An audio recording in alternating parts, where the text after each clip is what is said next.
그런데 그게 보금자리론에서도 그거를 주택수로 안 봐주는지는 확인을 하셔야 된다. 내가 주택임대사업자 등록해서 10개를 가지고 있어도 내가 사는 집 하나는 1주택으로 보는 거예요.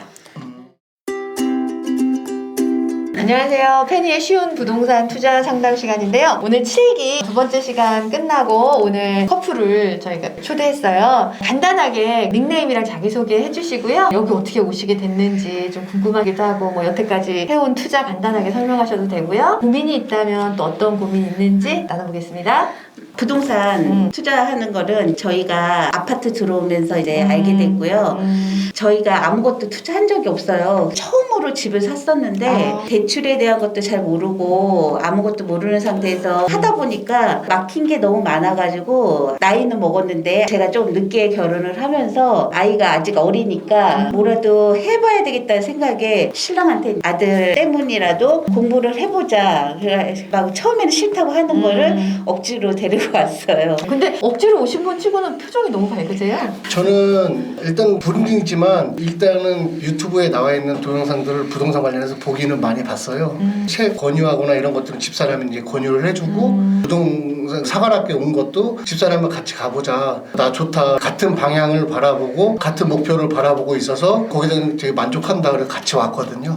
이게 어떻게 보면 여기 온 계기가 됐습니다. 네. 닉네임이 어떻게 되세요? 저는 돈을 좀 많이 벌고 싶어서 백만장자 시크릿이라고 저기 있습니다. 백만장자 시크릿. 여기 들어올 때 이름을 바꿨어요. 원래는 다른 이름을 하고 있었는데 아무래도 돈을 좀 벌어야 되겠다는 생각으로 닉네임을 그렇게 정했습니다. 우리 남편 되시죠? 예, 저는 스카이라고. 스카이요. 예. 근데 이제 여기 고덕에 입주하신 거죠? 네. 언제 입주하셨어요? 6월 달에 어디로 입주하셨어요? 후반 2차 몇 평이에요, 여기가? 34평. 자녀는 몇 살이세요? 4학년이에요. 한 명이에요? 이제 5학년 올라가는 아들 하나. 저희가 벌어놓은 것보다는 쓴 게 더 많아가지고 신랑도 엄마가 되게 많이 아프셨어요. 그러니까 시어머니가. 그리고 저희 친정집에는 아빠가 돈이 많았었는데 투자를 잘못 하셔가지고 쪽박을 차고 지금 사람들 많이 싫어하는 지하. 그래도 그거 하나 거쳤다고 생각은 하시는데 엄마 혼자서 청소를 하고 있거든요. 뭘 투자를 하셨어요, 어머니께서? 이제 아빠가 이제 돈을 더 벌고 싶은 생각이 다른 부동산도 투자하고 하시다가 다른 사람한테 잘못 걸려가지고 사기를 당했어요. 친정엄마 연세가 어떻게 되세요? 엄마 아빠가 83살. 엄마가 지금 폐암이었다가 이제 완치는 됐는데 아빠가 이제 같이 이제 계시다 보니까 스트레스를 많이 받아서 담배를 많이 피우셨나 봐요. 그래가지고 급성 림프암이 걸리셨다가 뇌종양이 또 걸리셔가지고 지금 입원해 계시거든요. 그래서 엄마가 이제 생활비는 벌어야 되겠다고 우리가 주는 돈은 이제 자식들은 많은데 다 잘 사는 사람이 없어요. 집 하나 그냥 간신히 하고 엄마한테 이제 용돈 조금씩 주는데 그거 가지고는 생활이 안 된다 생각하시니까 일을 계속 하시더라고요. 제가 아빠를 모시고 한번 와봤어요. 집에 퇴원을 하시겠다고 자꾸 얘기를 하시니까 그래서 모시고 왔는데 집에서 이제 생활할 수 있는 수준이 아니더라고요. 그 하고 나서 걸음을 잘 못 거시더요. 그래서 퇴원을 못 하시고 다시 재입원하셨거든요. 아빠한테는 이제 얘기는 해드렸어요. 아버지가 이렇게 해가지고 공부를 못해서 부동산 투자를 잘못했으니까 내가 공부 좀 해보겠다고. 그러셨구나. 근데 부부가 되게 금슬이 좋으신가 봐요. 그죠? 되게 앞에서 수업 봤는데 둘이 막 너무 꼴 떨어지고. 아파트를 청약한 거는 누구의 의견이었어요? 저희 신랑이 원래 군인공제에서 하잖아요. 근데 저희 신랑이 군인이에요. 직업군 옛날에 양주 살 때 신랑이 이제 인천으로 전군에 가게 돼서 옮기는데 오랫동안 사귀었던 사람들하고 헤어지는 거예요. 근데 그 오랫동안 사귀었던 사람들은 다 집이에요. 자기네 집이에요. 자가집이에요. 부모님한테 돈을 받았던지 아니면 자기네가 대출을 갚아 나가면서 자기네 집이더라고요. 근데 다른 집에 가면은 되게 부럽잖아요. 그렇죠. 나는 맨날 2, 3만 다니는데 이 집은 다 집을 자기네 집을 가지고 있다라는 거. 그래가지고 신랑한테 그런 얘기 했어요. 나 이 집 사줘. 신랑이 내가 지금 돈이 당장 어디 있어. 막 이렇게 얘기하는 거예요. 그래가지고 신랑이 되게 막 저한테 내가 해줄 수 있는 거를 얘기하라고 막 그래놓고 이제 인천으로 이사를 갔어요. 검색을 하다 보니까 군인공제에서 군인들한테 혜택이 아주 좋은 혜택이 나왔다고 군인공제를 들면은 이거를 할 수 있다고 청약을 풀 수 있다고 얘기를 하더라고요. 저희는 아들도 어리고 할 하는 데다가 이제 청약 버튼 게 금액이 작아요. 시중에서 하는 거는 넣기가 힘드니까 그래 이거라도 한번 해보자. 그 컴퓨터에 들어가서 확인을 막 했어요. 근데 그거를 딱 보는 순간 너무너무 흥분이 되는 거예요.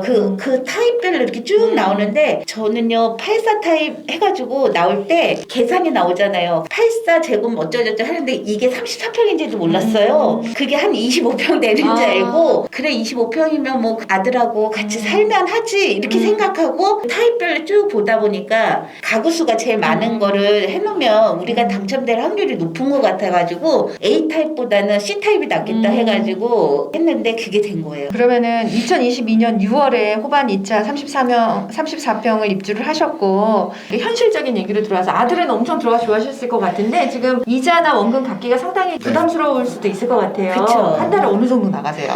220만 원 정도 나가요. 220만 원. 제가 볼 때는 전업주부도 좋지만 돈을 떠나서 아이가 초등학교 4학년이면 내가 엄마가 많이 케어해줘야 될 시기는 아니거든요. 네. 그래서 공부하시면서 완전히 아침부터 저녁까지 하는 일이 아닌 일은 얼마든지 찾아보면 있으실 것 같아요. 그러면 생활에 활력도 되고 그 일 때문에 다른 뭐 공부를 못하거나 이런 건 아니니까. 그렇죠. 그래서 그렇게 생활에 활력이 되면 좋을 것 같아요. 조급하게 생각하지 마시고 공부하시면 길이 열릴 것 같아요. 지금. 저 같은 경우는 주말을 통해서 임장을 하고 집사람은 이제 평일에 만약에 이런 일을 안 나간다고 그러니까 저는 집사람이 일을 해야 된다 말아야 된다는 집사람 판단에 맡기는 거고요. 집사람이 그런 거 사람들 같이 따라가면서 임장이라든지 어떤 부분들 그런 거를 좀 틀을 잡고 나간다 그러면 되게 좋을 것 같은 생각이 들어서 그냥 뭐 직장 생활도 좋지만 이런 거를 한 일주일이나 이 정도 따라다니다 보면 그럼요. 뭔가가 그런 좀 기회는 나오지 많이 있을 않을까. 거예요. 지금 상환해야 될 돈이 얼마죠? 1억 7,900인가 1억 6,900 아, 그거가 1억 7천, 예, 예, 1억, 예. 1.7억이라고 합시다. 네, 그런데 이게 이율이 굉장히 싼 거잖아요. 사실은 투자를 하고 싶은데 이것 때문에 제약이 돼서 못 하시는 분들이 되게 많았어요. 예, 제가 그것 때문에 예, 지금 그래서 이제 내가 이자가 네. 싸니까 이거 포기할 수는 없는데 지금 계속 규제가 풀리고 있잖아요. 보금자리론에 대해서도 규제가 풀릴 가능성은 없을까요? 이제 처음에는 5번 2차를 할 때 제 명의로 했었다가 네. 원래 제 명의로 돼 있었으면은 저거는 이제 이 집사람은 투자할 수 있는 그 여력이 생기는데 지금 부부 공동 명의로 또 바꿨거든요.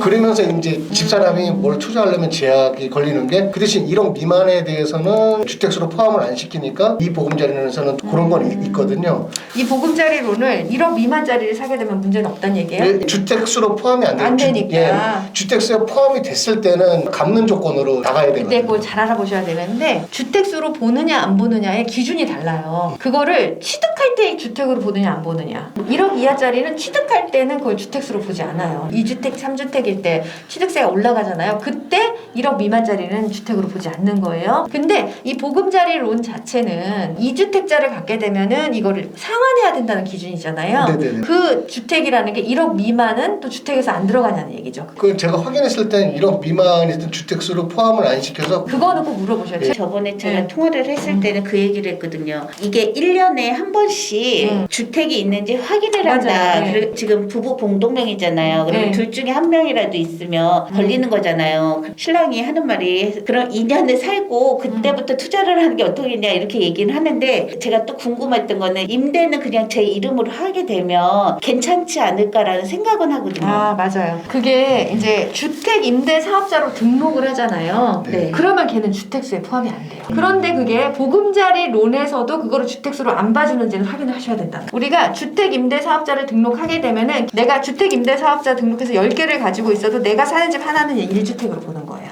근데 이제 이 보금자리 론을 상환을 해야 되느냐 마느냐의 상황이잖아요. 이거는 또 다른 사람들이 주택수 계산하는 것과는 또 달라요. 그렇기 때문에 보금자리 론 여기에다가 물어봐서 내가 주택 뭐 1억 미만짜리를 사면 이걸 상환해야 되냐 말아야 되냐라고 했을 때 그 기준이 있을 거예요. 요 비슷한 경우가 있었거든요. 그분 같은 경우는 전세자금 대출이 주택수가 2주택자가 되면 그걸 상환을 해야 되는 거예요. 근데 거기 안 들어가는 게 뭐냐면 지방에 있는 얼마 이하짜리 주택 있죠. 시골에 있는. 네네. 그거는 또 안 들어간다고 하더라고요. 그렇기 때문에 꼭 그거는 거기에다 물어보셔야 돼요. 네. 내가 이거를 어떤 경우에 상환을 해야 되는지. 그래서 이것 때문에 계속 이제 얘네들이 다 돌려본대요. 그래서 주택을 하나라도 구매했으면 이거를 바로 상환하라고 한다는 거예요. 네, 맞아요. 그래서 그것 때문에 못 하시던 분이 아무것도 투자를 못했어요. 그분이 몇 년 동안. 아파트 하나 살고 거기다가 많이도 아니에요. 몇 천만 원인가를 이걸 받아가지고 이거 상환하라 그럴까봐 몇 년 동안 그거를 아무것도 투자를 못하다가 결국은 이분이 여기 고덕에 있는 평택 아이파크 그 오피스텔을 구매하면서 분양 상담사한테 물어봤더니 그 비슷한 조건보다는 조금 이자가 비싼데 얼마든지 빌릴 수가 있는 거예요. 그거 갚아도. 그래서 내가 이걸 미리 알았으라면 이렇게 기회를 많이 안 놓쳤을 텐데 하면서 대출 상담사님한테 상담을 받고 그거를 상환했어요. 그러고 나서 투자를 계속 하셨어요.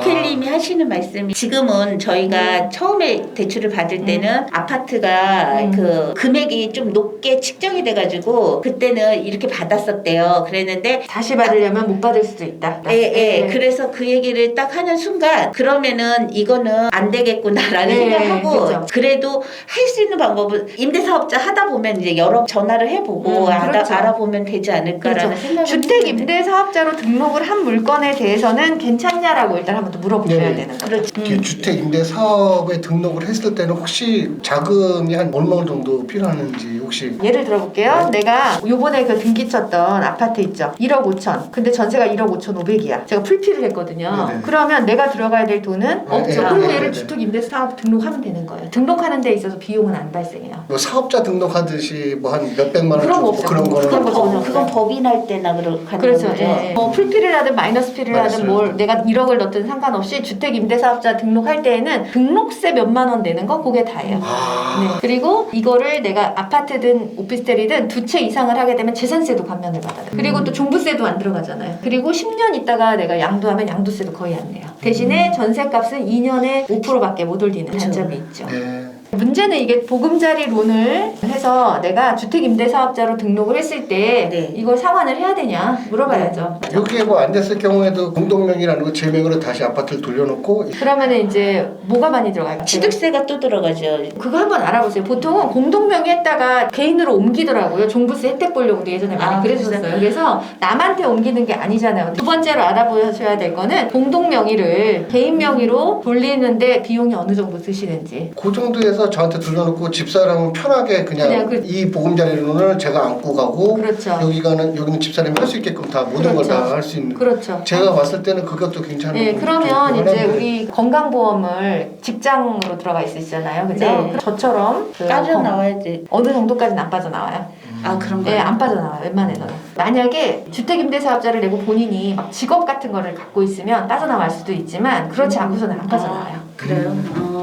투자로 인해서 나의 어떤 막 그 걱정이나 근심 이런 거 있는 것보다는 나의 삶을 살아가면서 내가 너무 막 투자에 막 몰빵을 하면 그게 오래 못 가요. 생활 속에서 가는 투자가 돼야 되고 우리가 최소 10년 봐야 되잖아요. 그러려면 이게 나의 생활의 한 부분이 돼야 되거든요. 행복한 가정 이루시면서 이렇게 10년 쭉 가시면 아들한테는 그래도 내가 집 한 채는 물려주지 않겠어요? 네네. 그죠? 네. 신랑이 맨날 하는 말, 내 집만 있는 게 아니라 아들한테도 그럼요. 집을 하나 물려주는 게 당연하죠. 목표라고. 그렇죠. 아들한테 집 없이 나가서 살라는 거 지옥고로 가라는 거야. 지하방, 옥탑방 고시원으로. 네, 평생 그렇게 될 수도 있는 그렇죠. 가능성이 있어서. 예, 맞아요. 너무 조급하게 생각하지 마시고 네. 일단 여기가 됐다는 게 어딥니까? 이거 남들은 막 피 주고 들어왔는데 그죠? 건강 챙기시면서 천천히 이렇게 네, 열심히 키우면서. 공부하면서 더 맞아요. 많이 공부하면서 하겠습니다. 네, 그래요. 이 대출에 대해서 일단 한번 알아보셔야 되겠네요. 네, 좋습니다. 감사합니다. 감사합니다. 네, 감사합니다.